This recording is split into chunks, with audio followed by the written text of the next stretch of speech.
خطبہ شروع کرنے سے پہلے آپ سے کچھ بات کرنی ہے۔ بارہا دیکھا جاتا ہے کہ خطبہ شروع ہو جاتا ہے اور اس میں لوگ بات کرتے رہتے ہیں، یا موبائل کسی کا بجتا رہتا ہے، یا کچھ اپنی مشغولیات میں وہ لگے رہتے ہیں۔ برائے مہربانی اس چیز سے اپنے آپ کو پرہیز کریں اور موبائل سائلنٹ کر کے مسجد کے اندر آئیں، کیونکہ اس سے دوسرے کو بھی تکلیف ہوتی ہے۔ اور نماز کے لیے جو آئیں سکون سے آپ بیٹھیں اور مطمئن ہو جائے خطبہ سنیں۔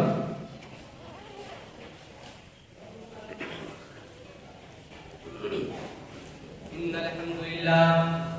نحمده ونستعینه ونستغفره ونؤمن به ونتوکل علیہ ونعوذ باللہ من شرور انفسنا ومن سیئات اعمالنا ومن يهده الله فلا مضل له ومن يضلل فلا هادي له واشهد ان لا اله الا الله واشهد ان محمدا عبده ورسوله يا ايها الذين امنوا اتقوا الله حق تقاته ولا تموتن الا وانتم مسلمون يا ايها الناس اتقوا ربكم الذي خلقكم من نفس واحدة وخلق منها زوجها وبث منهما رجالا كثيرا ونساء واتقوا الله الذي تساءلون به والأرحام إن الله كان عليكم رقيبا يا أيها الذين آمنوا اتقوا الله قولوا قولا سديدا يصلح لكم أعمالكم ويغفر لكم ذنوبكم ومن يطع الله ورسوله فقد فاز فوزا عظيما أما بعد فإن خير الحديث كتاب الله وخير الهدي هدي محمد صلى الله عليه وسلم وشر الأمور محدثاتها وكل محدثة بدعة وكل بدعة ضلالة وكل ضلالة في النار أعوذ بالله السميع العليم من الشيطان الرجيم بسم الله الرحمن الرحيم يا أيها الذين آمنوا كتب عليكم الصيام كما كتب على الذين من قبلكم لعلكم تتقون وقال النبي صلى الله عليه وسلم من صام رمضان إيمانا واحتسابا غفر له ما تقدم من ذنبه وقال النبي صلى الله عليه وسلم من قام رمضان إيمانا واحتسابا غفر له ما تقدم من ذنبه۔ ہر قسم کی تعریفات، توصیفات، کبریائی، بڑائی اس مالک ارض و سما کے لیے ہے جو سارے جہان کے مہمان محافظ ہے۔ اللہ تبارک و تعالیٰ کا لاکھ لاکھ شکر احسان اور کرم ہے کہ ہم ایک ایسے مہینے کے اندر داخل ہوئے ہیں جو مہینہ بہت بابرکت اور شان و رتبہ کے لائق ہے۔ اس کی برکت، اس کی عظمت، اس کی فضیلت سے ہم سب اور تمام حضرات اس سے ہم سمجھنے کے طور پہ ہو یا جاننے کے طور پہ ہو یا عقلی طور پر اس مہینے کے اندر عمل کرنے کے طور پہ ہو، ہر شخص اس سے جانتا ہے، پہچانتا ہے، سمجھتا ہے۔ اللہ تبارک و تعالیٰ کا لاکھ لاکھ شکر احسان اور کرم ہے کہ اللہ تبارک و تعالیٰ نے پھر ہمیں یہ مہینہ ہمیں نوازا، اور یہ جو یہ بابرکت مہینہ اللہ تبارک و تعالیٰ نے ہمیں پھر سے اس کے جو بھی اس کی جو برکات ہے، جو اس کی عظمت ہے، ان تمام چیزوں سے ہمیں پھر سے سرفراز کیا. ہم بہت خوش نصیب ہیں، آپ بہت خوش نصیب ہیں کہ اللہ تبارک و تعالیٰ نے ایک یہ مہینہ پھر سے آپ کو یہ حاصل ہوا تاکہ اپنی زندگی کو، تاکہ آپ کی آنے والی جو عالم برزخ ہے، جو آنے والی جو زندگی ہے، یہ دنیا جو چند لمحوں کی اور چند دنوں کی جو یہ دنیا جس کی مگن میں، جس کی ساری چیزیں جس کے ہم پیچھے لگے رہتے ہیں، یہ چند سال کی زندگی ہے، اس سے ہمیں کچھ حاصل ہونے کو نہ ہے، بلکہ ہم اخروی زندگی کی جو تیاریاں کرنی ہے اس کے عوض میں یہ بہت اہم موقع اور بہت بڑھیا وقت اللہ تبارک و تعالیٰ نے ہمیں نوازا ہے، ہمیں اس چیز سے ہمیں سراہا ہے. ہم اس کی قدر کریں، ہم اس کی عظمت کو سمجھیں. یقینی طور پہ یہ جانیں کہ اللہ تبارک و تعالیٰ بہت سارے آپ لوگوں میں سے، بہت سارے آپ کے جو ساتھی ہوں گے، آپ کے اہل میں سے، آپ کے گھرانے میں سے، آپ کے رشتہ داروں میں سے، آپ کے خاندان میں سے بہت سارے جو گزشتہ جو رمضان مبارک کا مہینہ اللہ تبارک و تعالیٰ نے ان کو نوازا ہو، اس نے اپنی زندگی کی آخری روزہ اس نے رکھا ہو، لیکن اللہ تبارک و تعالیٰ نے آپ کو پھر سے یہ سنہرا موقع یہ نوازا ہے. آپ بہت بڑے کیا کہتے ہیں کہ ایک طریقے سے آپ اہمیت کے باعث ہیں، آپ بہت بڑے اس طریقے سے اس میں ہمیں بہت ساری چیزیں جو ہمیں کہنی ہے اور بہت ساری چیزیں جو آپ جانتے ہیں. انشاءاللہ آج کے خطبے کے اندر آپ کے سامنے روبرو ہو کر انشاءاللہ چند بات ہم رکھیں گے. اللہ تبارک و تعالیٰ نے قرآن مجید کے اندر ارشاد فرمایا کہ اے وہ لوگوں جو ایمان لائے ہو، تمہارے اوپر روزے کو فرض کر دیا گیا ہے، لکھ دیا گیا ہے. جیسے کہ اللہ تبارک و تعالیٰ نے قرآن مجید کے اندر اس کا نقشہ کھینچا کہ یا ایھا الذین آمنوا کتب علیکم الصیام کما کتب علی الذین من قبلکم لعلکم تتقون. کہ اے وہ لوگوں جو ایمان لائے ہیں، اللہ تبارک و تعالیٰ پوری انسانیت کو 3 الفاظ کے اندر شمار کرتا ہے. آپ کو سمجھا دوں کہ اللہ تبارک و تعالیٰ قرآن مجید کی جب آپ تلاوت کریں، اگر کہیں پر آئے کہ یا ایھا الذین آمنوا، تو اس کے اندر صرف وہ سارے اشخاص، وہ سارے مسلمان شمار کیے جاتے ہیں جو اللہ رب العالمین کا کلمہ پڑھنے والا ہو. اس کو ایسے لوگوں کا تذکرہ یا ایھا الذین آمنوا کے زمرے کے اندر آتا ہے. پھر اللہ تبارک و تعالیٰ کہیں ایسے الفاظ ذکر کرتا ہے کہ یا ایھا المؤمنون، یعنی اے وہ لوگوں جو ایمان تو لائے، لیکن ایمان لانے کے بعد جو بھی اسلام کے اور شریعت کے جو پاس و لحاظ رکھنے والی جو بھی ساری چیزیں اور گائیڈ لائن جو ہونی چاہیے، تمام اصولوں کو، تمام ضوابطوں کو اپنی زندگی میں نافذ کرنے گئے. اللہ تبارک و تعالیٰ ایسے اشخاص کے بارے میں کہتا ہے یا ایھا المؤمنون، اے وہ لوگوں جو مومن ہو.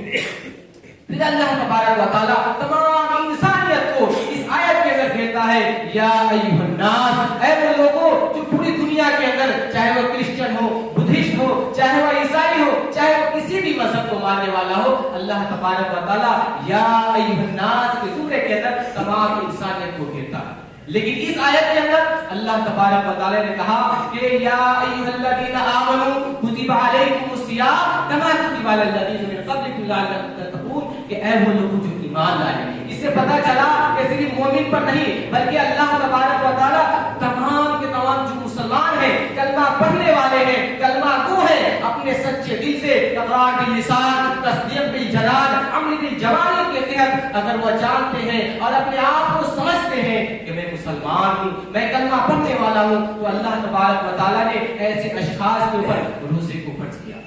اور کہا کہ تمہارے اوپر لکھ دیا گیا ہے. اس میں کیل و قال اور ٹال کی اور کیا کہتے ہیں کہ مزاحمت کی کوئی جگہ نہیں، بلکہ اللہ تبارک و تعالیٰ نے کہا کہ کتب علیکم الصیام، کہ تمہارے اوپر یہ روزہ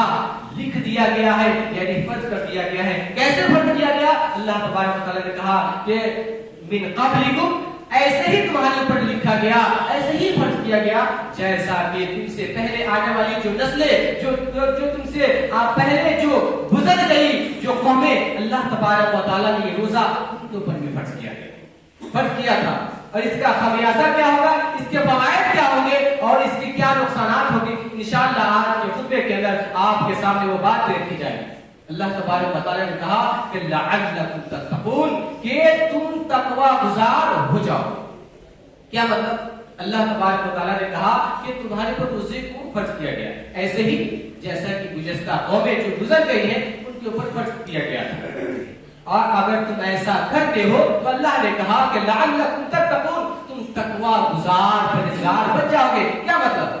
یہ پرہیزگار، یہ تقوی کی اگر تعریف اگر آپ کو دیکھنی ہو تو عمر بن خطاب رضی اللہ تعالیٰ عنہ نے حضرت ابی بن کعب رضی اللہ تعالیٰ عنہ سے پوچھا کہ اے ابی بن کعب مجھے بتاؤ یہ تقوی کیا ہے، اس سے کیا سمجھ میں آتی ہے؟ تو ابی بن کعب نے کہا کہ اے امیر المؤمنین کیا آپ کو معلوم ہے کہ اگر آپ کہیں سے راستے میں جا رہے ہو، اگر کانٹے دار درخت ملے اور اس کی دونوں بازو اگر کانٹے دار جھاڑیاں ملے تو آپ کیا کریں گے؟ تو عمر بن خطاب رضی اللہ تعالیٰ عنہ نے کہا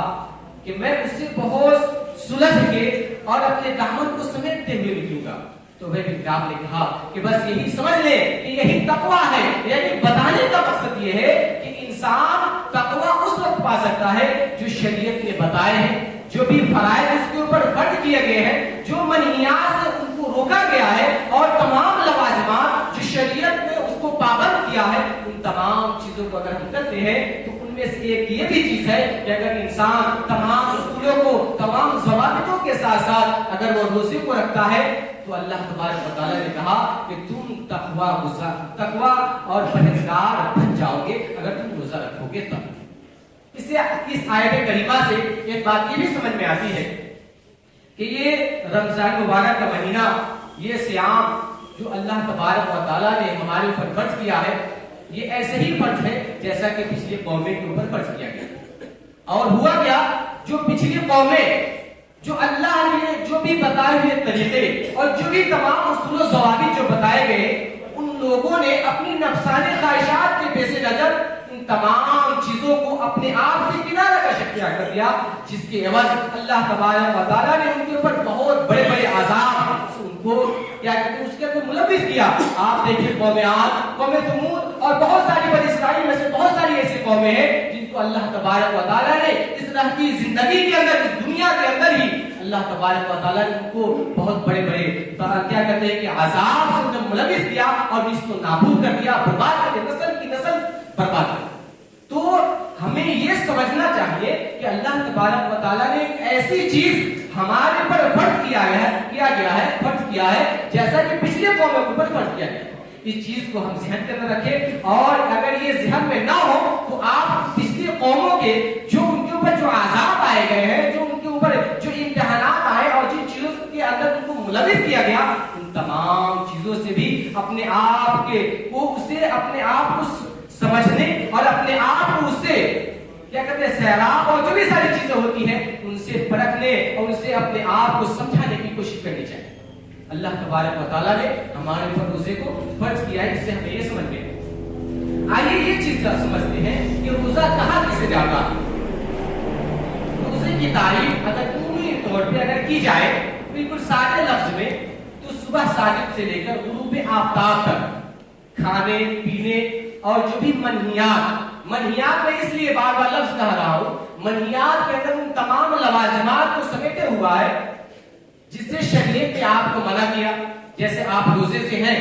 لیکن آپ اپنی بیوی سے نہیں مل سکتے، آپ روزے سے ہیں لیکن آپ کسی کو گالی گلوچ اور فحش کلامی سے اپنے آپ کو دور رکھیں. اسی طریقے سے اگر آپ روزے سے ہیں تو آپ صدقہ کریں، آپ روزے سے ہیں تو آپ صیام و قیام کا بھرپور آپ اس کو کیا کہتے ہیں اہتمام کریں. اگر یہ ساری چیزیں اگر آپ نہیں کرتے اور اگر آپ روزہ رکھتے ہیں یعنی بھوکا ہوا، ایک ہوتا ہے کہ انسان روزہ رکھتا ہے جیسا کہ اللہ کے رسول صلی اللہ علیہ وسلم نے کہا کہ من صام رمضان ایمانا واحتسابا غفر له ما تقدم من ذنبه، کہ جب انسان جب روزہ رکھے تو ایمان و احتساب کے ساتھ رکھے. نبی کریم صلی اللہ علیہ وسلم نے کہا کہ جو شخص ایمان و احتساب کے ساتھ روزہ رکھتا ہے تو اللہ تبارک و تعالیٰ نے اس کے لیے فرمایا کہ اس کے تمام پچھلے جو بھی گناہ ہیں تمام معاف کر دیے جائیں. اس سے پتا چلا کہ ایمان و احتساب کسے کہا جاتا ہے. ایمان و احتساب اسے کہا جاتا ہے کہ جب ہم روزہ رکھیں تو تمام منہیات جو بھی ساری چیزیں ہیں جو شریعت نے ہمیں ان چیز سے روکا ہے،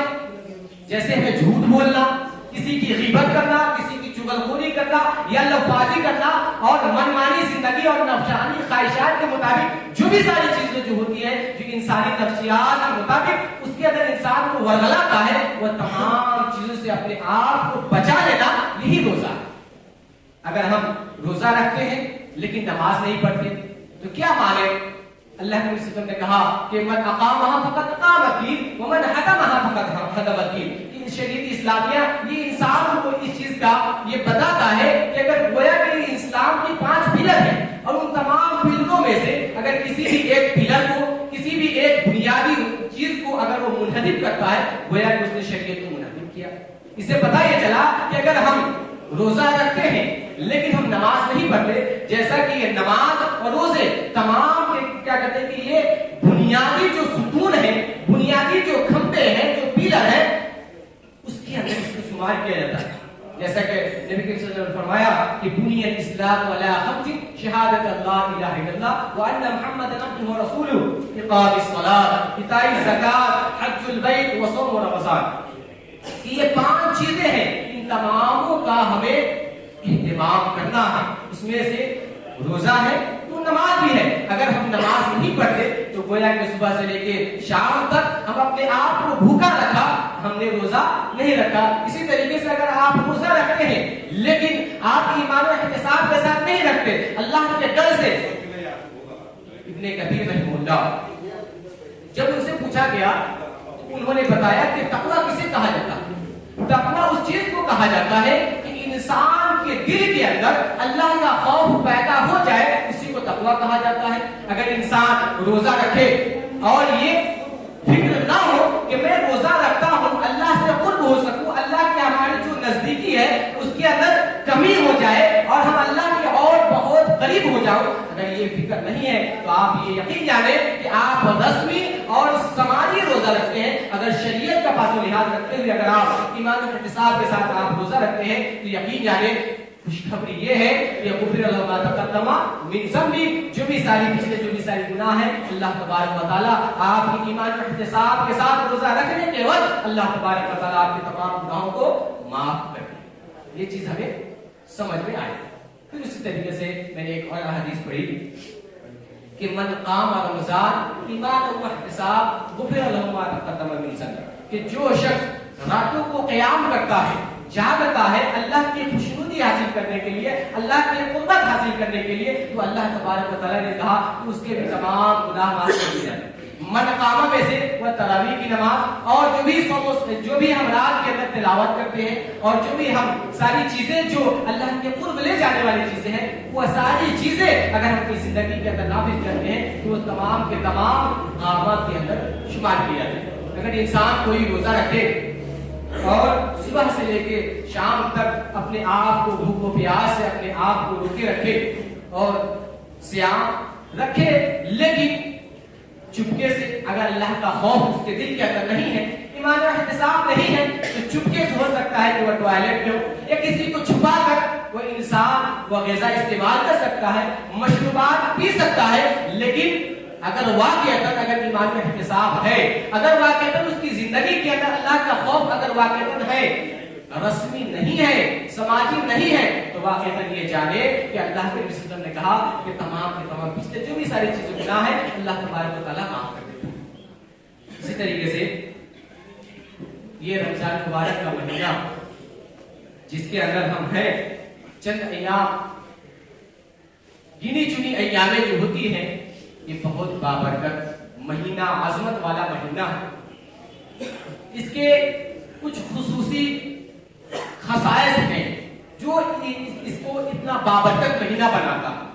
اگر ان میں سے 2-4 چیزیں اگر نکال لی جائے تو یہ بے معنی اور بے مقصد ہو جائے. ان میں سے پہلی چیز جو بہتر جو پہلے سحر فہرست آتی ہے ان میں سے یہ کہ شہر رمضان الذی انزل فیہ القرآن، کہ یہی وہ بابرکت مہینہ ہے جس کے اندر اللہ تبارک و تعالیٰ نے قرآن مجید جو مقدس کتاب ہے اللہ تبارک و تعالیٰ نے اسی مہینے کے اندر نازل کی. ایک تو یہ عظمت ہے. عظمت کے بعد دوسری چیز یہ ہے کہ اللہ تبارک و تعالیٰ نے اس مہینے کے اندر جو قرآن مجید جو نازل کیا اس کے بہت سارے خصائص ہیں. آپ اس کو پڑھیں, آپ کو یقین مانے, آپ کو جانکاری حاصل ہوگی, آپ کو سمجھ میں آئے. اسی طریقے سے یہ مہینے بابرکت ہونے کے اندر کچھ خصائص میں سے ایک یہ بھی ہے کہ اللہ تبارک و تعالیٰ اس مہینے کے اندر جہنم کے دروازے بند کر دیتے ہیں اور جنت کے دروازوں کو کھول دیا جاتا, اور جو سرکش اور بدبخت جو شیاطین ہیں اور جنوں میں سے جو سرکش ہے, اللہ تبارک و تعالیٰ ان تمام کو زنجیروں کے اندر جکڑ دیتا. پھر اللہ تبارک و تعالیٰ کہتا ہے کہ اے بہت زیادہ عمل کرنے والے, اقبل یا باقی الخیر اقبل, تم آگے بڑھو. پھر کہا جاتا ہے یا باقی الشر اقصر, کہ اے گناہ کرنے والے اپنے آپ کو رک جا, تھم جا. میں وہ حدیث آپ کے سامنے پڑھ کے بتاتا ہوں. آپ صلی اللہ علیہ وسلم نے فرمایا کہ اذا كان اول ليله في شهر رمضان, کہ جب رمضان مبارک کا پہلا دن یا پہلی رات جو آتی ہے, اللہ تبارک و تعالیٰ کہتا ہے کہ صدفہ شیاطین, کہ شیطان کو جکڑ لیا جاتا ہے. ومرضۃ الجن, اور جو شرکس جو جن ہیں اور شیاطین ہیں, اللہ تبارک و تعالیٰ ان کو جکڑ دیتا ہے, زنجیروں میں جکڑ دیتا ہے. وغلقت ابواب النار, اور جہنم کے دروازوں کو بالکل بند کر دیا جاتا ہے. فلم یفتح منها باب, اور ان دروازوں میں سے کوئی بھی ایک دروازہ کھلا ہوا نہیں چھوڑا جاتا. پھر آپ صلی اللہ علیہ وسلم نے فرمایا کہ وہ فتحت ابواب الجنہ فلم یغلق منها باب, اور جنت کے سارے دروازے کھول دیے جاتے ہیں اور کوئی ایک بھی دروازہ باقی نہیں رہتا جسے بند رکھا جائے. پھر اللہ کے رسول نے کہا کہ ناجی منادیا یا باغی الخیر اقبل, پھر ایک چیخ کو پکار کرنے والا, ایک منادی جو اعلان کرنے والا اعلان کرتا ہے کہ اے خیر کے ارادہ رکھنے والے اپنے آپ کو آگے بڑھو, یعنی خیر کے اندر اپنے آپ کو اور مزید ترقی دلاؤ اور اس کے اندر مزید اس کے اندر اضافہ کرو. پھر دوسری آواز آتی ہے کہ یا باغی الشر اقصر, اے اور بہت گناہ کرنے کے ارادہ کرنے والے اپنے آپ کو مستحکم کر اور اپنے آپ کو وہیں ٹھہر جا. یہ احادیث مبارکہ ہمیں یہ بتاتی ہے کہ رمضان مبارک کتنا مقدس اور کتنا شرف کے حاصل ہے کہ اللہ تبارک و تعالیٰ اس مہینے کے اندر جو بھی شیاطین, جس کو اللہ تبارک و تعالیٰ نے یہ چھوٹ رکھی ہے کہ جو بھی تمہارے جھانسے میں, جو بھی تمہاری باتوں میں آ جائے تم جاؤ اور وہ اس کا وہی ٹھکانہ ہوگا. جو تمہارے ورگلانے میں, جو تمہاری باتوں میں آ جائے اس کا ٹھکانہ تمہارے ساتھ ہی ہوگا جہاں تمہارا ٹھکانہ. لیکن اللہ تبارک و تعالیٰ اس مہینے کے اندر اللہ تبارک و تعالیٰ شیاطین کو جکڑ دیتا ہے, جہنم کے دروازے کو بند کر دیا جاتا ہے اور کیا کہتے ہیں کہ جنت کے دروازے کو کھول دیا جاتا ہے. پھر ایک اعلان اور ایک منادی یہ اعلان کرتا ہے کہ اے کیا کہتے ہیں کہ نیکی کی ارادہ رکھنے والے اپنے آپ کو اس کے اندر اور بڑھوتری فرما. اسے پتہ یہ چلا کہ اللہ تبارک و تعالیٰ اپنے فرشتوں کے ذریعے انسانوں کو اس چیز کے اوپر یہ ابھارا ہے کہ انسان کو چاہیے کہ اس مبارک مہینے کے اندر جو بھی عام دنوں کے اندر جو بھی عبادات وہ کرتا تھا یا وہ کرتا ہے اس کے اندر اور تیزی لائے, اس کے اندر اور ترقی کرے اور بہت اچھے سے. اور جو بھی شریعت اسلامیہ نے جس طریقے سے, جس لہجے سے, جس انداز سے انسانوں کو بتایا ہے, انسان کو سمجھنی چاہیے کہ واقعاً کتنی عظمت, کتنی برکت اور کتنی شرف کا حاصل ہے یہ مہینہ. ہمیں ذہنوں کے اندر یہ بات بیٹھا لینی چاہیے اور سمجھنی چاہیے کہ واقعاً اللہ تبارک و تعالیٰ نے یہ مقدس مہینہ ہمیں پھر سے نوازا ہے, ہمیں پھر سے سراہا ہے. ہم اس کی قدر کریں. ہو سکتا ہے کہ آپ جیسے جو بھی اشخاص یہاں جمع ہو سکتا ہے کہ آئندہ سال اسے یہ مہینہ مبارک مہینہ پھر حاصل نہ ہو. میں ایک حدیث پڑھتا ہوں, وہ بتاتا ہوں کہ یہ مقدس مہینہ, ایک مہینہ انسان کی زندگی کے لیے کتنا کیا کہتے ہیں کتنی اہمیت کا حامل ہے. حضرت ابو طلحہ نامی صحابی وہ بیان کرتے ہیں کہ نبی کریم صلی اللہ علیہ وسلم کے دور کے اندر دو ایسے اشخاص جو بیک وقت نبی کریم صلی اللہ علیہ وسلم کی خدمت میں حاضر ہوئے اور انہوں نے کہا کہ اے اللہ کے نبی کریم صلی اللہ علیہ وسلم, میں چاہتا ہوں کہ میں بھی شریعت اسلامیہ کا پاس و لحاظ رکھتے ہوئے میں بھی مسلمان ہو جاؤں اور اپنی زندگی اپنی شریعت اسلامیہ کے لحاظ سے اپنی اگلی جو بھی ساری جو زندگی ہے اس کو میں گزار. تو بیک وقت دونوں لوگ اسلام کو مسلمان ہوئے, پھر اس کے بعد اپنی زندگی کی جو بھی زندگی اس کو باقی تھی وہ گزار لے. لیکن ہوا کیا, ان میں سے ایک ایسا شخص تھا جو بہت زیادہ عبادت گزار تھا. پھر انہوں نے جنگ کے کے اندر اپنے آپ کی شرکت فرمائی اور وہ جنگ کے اندر شہید ہو گئے۔ پھر ایک دوسرا صحابی جو ان کے بعد جو بہت کم عبادت گزار تھا لیکن 1 سال بعد ان کا انتقال اس دنیا سے فوت پائے۔ پھر حضرت طلحہ انہوں نے ایک دن خواب میں دیکھا کہ جو پہلے والے جو شخص ہیں جو بہت زیادہ عبادات گزار ہے اور وہ شہید بھی اسے شہادت بھی نصیب ہوئی ہے، اس کے باوجود بھی اس کے بعد والے جو اشخاص جو شخص تھے وہ جنت کے اندر پہلے گئے۔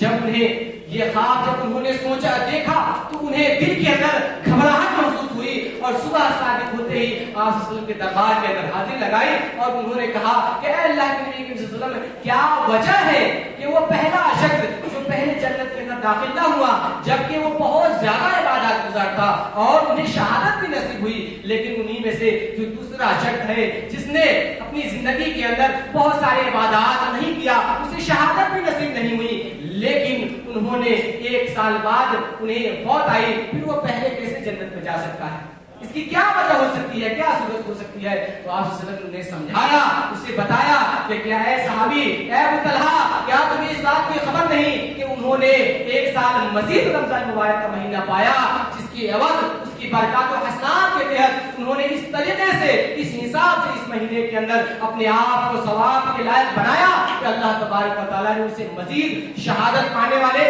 اور مزید در مزید عبادات گزارنے والے شخص سے پہلے اس کو جنت کا مستحق ہے۔ یہ احادیث مبارکہ ہمیں یہ بتاتی ہے کہ 1 سال میں اگر یہ جو بھی ہم چند سال جو زندگی ہے ان میں سے جو بھی سال کے اندر ہمیں یہ رمضان مبارک کا مہینہ ہمیں نصیب ہوتا ہے اس کو ہم بہت غنیمت سمجھے اور اپنے لیے زندگی کے اندر یہ سمجھے کہ ہو سکتا ہے کہ آئندہ سال ہمیں یہ رمضان مبارک کا مہینہ نصیب ہو جانا ہو۔ اس طریقے سے اس طرز عمل سے اس رمضان مبارک کے مہینے کو ہم اس اہتمام کے ساتھ اپنی عملی جامہ پہنائے جس کی عوض اللہ تبارک و تعالی ہماری مغفرت فرما دے، ہماری کیا کہتے ہیں کہ جو بھی ہمیں زندگی کے اندر سیاحت اور جو بھی ساری چیزیں ہم کی ہیں اللہ تبارک و تعالی ان تمام چیزوں سے ہماری زندگی کو جو نکھار ہونے والے چاہیے جو بھی ساری چیزیں صورت ہوتی ہے تمام کے اندر سدھار ہو جائے۔ آپ کو پتا ہے کہ رمضان مبارک کا مہینہ ہمیں بہت ساری چیزیں سکھلاتی ہے، ان میں سے ایک یہ کہ اللہ تبارک و تعالی ہمیں بہت ساری چیزوں سے نوازا ہے۔ زندگی کے جو تمام وسائل ہیں جو بھی تمام پہننے کھانے جو بھی معاشی زندگی کے تمام چیزیں ہیں اللہ تبارک و تعالی نے تمام چیزوں سے ملوث کیا، لیکن پھر کیا وجہ ہے کہ اللہ تبارک و تعالی نے کہا کہ تمہیں 1 مہینہ سالوں کے اندر 1 مہینہ ہے جس کے اندر تمہیں بھوک و پیاس سے گزارنے کی کیا وجہ ہے؟ وجہ یہ ہے کہ اس امت کو اگر فاقہ کشی جو پچھلے قوموں کے اندر جو گزری ہے ان لوگوں نے اس چیز کو جھیلا ہے، اگر وہ آ جائے 1 مہینے کے لیے 2 مہینے کے لیے انسان اس کے لیے تیار ہو سکے۔ دوسری چیز ہمیں رمضان یہ سکھاتی ہے کہ آپ کے جو قریبی رشتہ دار ہیں، آپ کے خاندان والے ہیں، آپ کے پڑوسی ہیں، ہو سکتا ہے کہ وہ کئی دنوں سے بھوکے ہوں، ان کے کیا خیالات ہوں گے، ان کے کیا جذبات ہوں گے کہ انسان کئی دنوں تک ایک ٹائم کا کھانا کھا کر کیسی زندگی گزارتا ہے، کیا پریشانیاں ہوتی ہے اور کیا الجھنیں اور کیا چیزیں اس کے اوپر گزرتی ہے۔ ان تمام چیزوں کے لیے بھی شریعت اسلامیہ نے کہا کہ اس کے احساسات اس کی جو بھی ساری چیزیں ہیں اس چیز کا بھی تو احساس تمام مسلمانوں کو ہونا چاہیے کہ ایک انسان ہے جس کو اللہ تبارک و تعالیٰ نے تمام چیزوں سے جو بھی زندگی کی جو بھی معاشی زندگی کی جو بھی ساری لوازمات ہیں تمام چیزوں سے ملوث کیا، لیکن انہی محلوں میں انہی قصبوں میں ایک ایسا شخص ہے جسے اپنی زندگی کے جو بھی مشکلات ہیں کھانے پینے کپڑے کے جو اس کے اندر وہ ایسا نہیں ہے جو اس کا دوسرا بھائی ہے، لیکن وہ احساسات وہ ساری چیزیں ہمیں تو سمجھ میں تو رکھنی چاہیے، ہمیں وہ ساری چیزیں ہمارے ذہنوں کے اندر بھی تو ہونی چاہیے۔ رمضان یہ ساری چیزیں سکھاتی ہے، بہت ساری چیزیں ہیں کہ انسان ہمیں رمضان اس چیز کو ہمارے ذہنوں کے اندر ہمیں سمجھانے پہ ابھارتی ہے، لیکن انسان کرتا کیا ہے؟ ہم رسمی طور پہ ہم سماجی طور پہ ہم رمضان مبارک کے مہینے کو لیتے ہیں، چلتے پھرتے جب چاہے جب چھپے جس طریقے سے چاہے جو ہم دوسرے مہینوں کے اندر ہم جو گناہ کرتے تھے، جو ہم ملہیات سے نہیں بچتے تھے، اس مہینے کے اندر بھی ہم اسی حساب سے ہم اپنی زندگی کو گزارتے ہیں، تو بھلا یہ کس معنی، کس مقصد کے سبب اللہ تبارک و تعالیٰ آپ کے گناہوں کو معاف کرے۔ میرے عزیزوں، میرے دوستوں، یہ رمضان مبارک کا مہینہ بہت عظمت والا مہینہ ہے، بہت برکت والا مہینہ ہے۔ ہم اس کی عظمت کو سمجھے، ہم اس کی فضیلت کو سمجھے، ہم اس کے مقام اور رتبے کو سمجھے کہ اللہ کے نبی صلی اللہ علیہ وسلم نے ایک ایسے شہادت پانے والے شخص کو، دوسرے عام جو زندگی گزارتے ہیں لیکن انہوں نے 1 سال کا جو رمضان مبارک کا مہینہ اسے نصیب ہوا، جنت کے اندر اسے بڑھوتری فرمائی۔ اللہ تبارک و تعالیٰ نے صرف سبب یہ تھا کہ 1 سال کا مہینہ اسے نصیب ہوا۔ ہمیں یہ مہینہ نصیب ہوا ہے، ہو سکتا ہے کہ اللہ تبارک و تعالیٰ آئندہ سال کا مہینہ ہمیں نصیب نہ ہو، اس حساب سے ہم کوئی بھی اعمال کریں، شریعت اسلامیہ میں سے چاہے نماز ہو، روزہ ہو، حج ہو، زکات ہو، یا صدقات و خیرات ہو، یا تہجد ہو، جو بھی ساری چیزیں جو آپ اللہ کے قرب ہونے کے لیے جو بھی کرتے ہیں، اس چیز کو سمجھتے ہوئے کریں کہ اللہ تبارک و تعالیٰ ہو سکتا ہے کہ جو اعمال کر رہے ہو اللہ تبارک و تعالیٰ اگلا دن یا اگلا سال ہمیں نصیب فرمائے یا نہ۔ اگر اس چیز کو اگر آپ نے زندگی کے اپنے ذہن کے اندر رکھیں گے تو یہ آیت بھی آئے گی، وَلَن يُؤَخِّرَ اللَّهُ نَفْسًا إِذَا جَاءَ أَجَلُهَا، کہ جب انسان کے وقت کا جب وقت آ جاتا ہے موت کا تو 1 سیکنڈ 1 لمحہ بھی اس کے اندر تاخیر نہیں کی جائے۔ تو میرے عزیزو، کہنے کا مقصد یہ ہے کہ ہم سب کو یہ بابرکت مہینہ جو ہمیں اللہ تبارک و تعالیٰ نے نوازا ہے، ہم اس کی قدر کریں، ہم اس کی عظمت کو سمجھیں۔ اے بار الہا، ہم تمام لوگوں کے جو بھی سیئات، جو بھی گناہ ہم کیے ہیں، اے بار الہا اس رمضان مبارک کی بابرکت سے اور اس کی جو بھی عظمت سے، اے بار الہا ہم تمام لوگوں کے گناہوں کو تو مغفرت فرما۔ اے بار الہا ہم تمام لوگوں کے لیے یہ رمضان مبارک کا مہینہ ہمارے لیے مغفرت کا سبب بنا۔ اے بار الہا یہ رمضان مبارک کا مہینہ جو ہمیں واقعتاً ہماری زندگی کے لیے بہت اہم ہے، اے بار الہا ہماری زندگی کے اندر جو بھی سدھار، جو بھی نکھار جو ہونی چاہیے، ان تمام چیزوں کے اندر ہمیں بڑھوتری فرما۔ اے بار الہا ہم تمام لوگوں کو یہ رمضان مبارک کا مہینہ جو بھی ساری چیزیں ہمیں سکھاتی ہے، اے بار الہا اسی طرز عمل سے، اسی ڈھنگ سے باقی مہینوں کا استقبال کرنے کی توفیق عطا فرما۔ اے بار الہا جو بھی لوگ جو ہم یہاں جمع ہیں، ہم تمام لوگوں کے روزے کو قبول فرما۔ اے بار الہا ہم تمام لوگوں کی دعا کو قبول فرما۔ اے بار الہا جو لوگ اس رمضان مبارک کے مہینے میں جو نہیں پا سکے، اے بار الہا ان تمام لوگوں کے گناہوں کے اندر تو کمی فرما۔ اے بار الہا ان تمام لوگوں کو اس رمضان مبارک کا مہینہ بھرپور استقبال اور جور و شور سے جو شریعت اسلامیہ جن چیزوں کے کرنے کو جو فرماتا ہے اور جن چیزوں سے روکتا ہے، ان تمام لوازمات کے ساتھ رمضان مبارک کا ویلکم کرنے کی توفیق عطا فرما۔ اے بار الہا ہم تمام لوگوں کے لیے یہ عظمت مہینہ بار الہا ہمیں اور مزید سال جو بھی ہماری زندگی کے اندر ہے، ہمیں ان تمام جو بھی زندگی کے اندر جو بھی رمضان مبارک کا مہینہ میں بچا ہے، اے بار الہا تمام مہینوں کے اندر ہمیں خصوصی طور پہ یہ رمضان مبارک کا مہینہ اچھے ڈھنگ سے، اچھے طرز عمل سے اس کا ویلکم اور استقبال کرنے کی توفیق عطا فرما۔ اے بار الہا جو خصوصی طور پہ یہ مسجد جو ہم یہاں جمع ہے اور اس کے جو بھی لوازمات، جو بھی خرچات یا اس کے زمین کی خریداری کو لوگ لے کر جو بھی لوگ اس کے اندر لگے ہیں اور اس کے اندر جو بھی پریشانیاں ہیں، جو بھی ساری چیزیں جو آ رہی ہیں، اے بار الہا ان تمام الجھنوں کو، ان تمام مصیبتوں کو، ان تمام رکاوٹوں کو دور فرما۔ اے بار الہا یہ رمضان مبارک کے مہینے کے اندر ہم اے بار الہا ہم یہ دعا کرتے ہیں، اے بار الہا آئندہ سال کا رمضان مبارک کا مہینہ آتے آتے اے بار الہا اس مسجد کو قائم و دائم کرتے۔ اے بار الہا ہم تمام لوگوں کے اندر یہ خلوص للہیت کے ساتھ اس مسجد کو قائم دائم کرنے کے اندر جو بھی فکر ہے، جو بھی ساری چیزیں ہیں، ان تمام فکروں کو، ان تمام باتوں کو اپنے ذہنی طور پہ اس کو قبول کرنے اور اس کے اندر تعاون کرنے کی توفیق عطا فرما۔ اے بار الہا جو بھی لوگ اس کے اندر لگے ہیں اور جو بھی پریشانیاں اٹھا رہے ہیں، اے بار الہا اس دنیا کے اندر بھی اور آخرت کے اندر اسے نعم البدلہ عطا فرما۔ آمین یا رب العالمین۔ بارک لنا ولکم فی القرآن العظیم ونفعنا وإياکم بالآیات والذکر الحکیم، انہ تعالی جواد کریم ولیکم۔